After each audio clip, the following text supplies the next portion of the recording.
1வது அதிகாரம் 9ஆம் வசனத்தில் இருந்து 14ஆம் வசனம் வரை.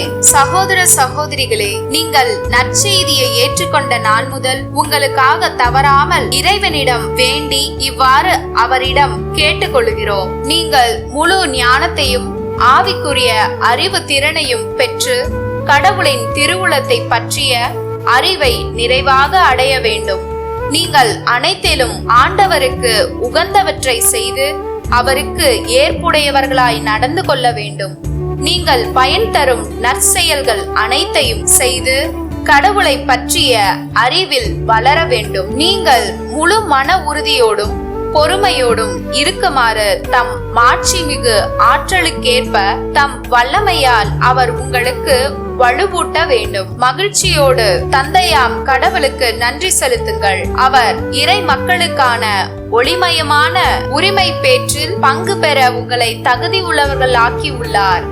அவரே இருளின் அதிகாரத்தில் இருந்து நம்மை விடுவித்து தம் அன்பார்ந்த மகனின் ஆட்சிக்கு உட்படுத்தினார். அம்மகனால் தான் நாம் பாவ மன்னிப்பாகிய மீட்பை பெறுகிறோம். லூக்கா 5வது அதிகாரம் 1ஆம் வசனத்தில் இருந்து 11ஆம் வசனம் வரை.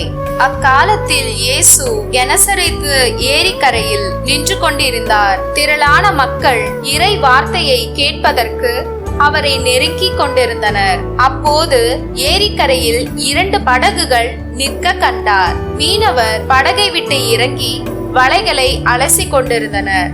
அப்படகுகளுள் ஒன்று சீமோனுடையது. அதில் இயேசு ஏறினார்.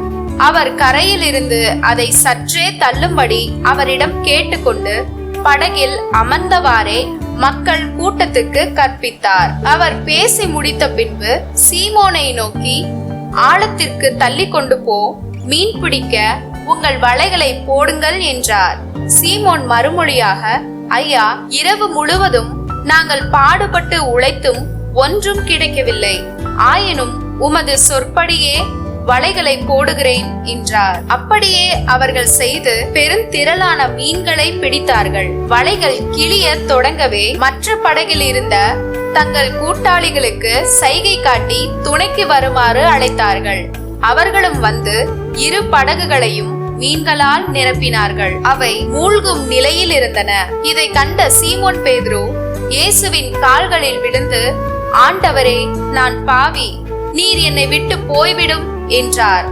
அவரும் அவரோடு இருந்த அனைவரும் மிகுதியான மீன்பாட்டை கண்டு திகைப்புற்றனர். சீமோனுடைய பங்காளிகளான செபெதேயுவின் மக்கள் யாக்கோபும் யோவானும் அவ்வாறே திகைத்தார்கள். இயேசு சீமோனை நோக்கி, அஞ்சாதே, இது முதல் நீ மனிதரை பிடிப்பவனாவாய் என்று சொன்னார். அவர்கள் தங்கள் படகுகளை கரையில் கொண்டு போய் சேர்த்த பின் அனைத்தையும் விட்டுவிட்டு அவரை பின்பற்றினார்கள்.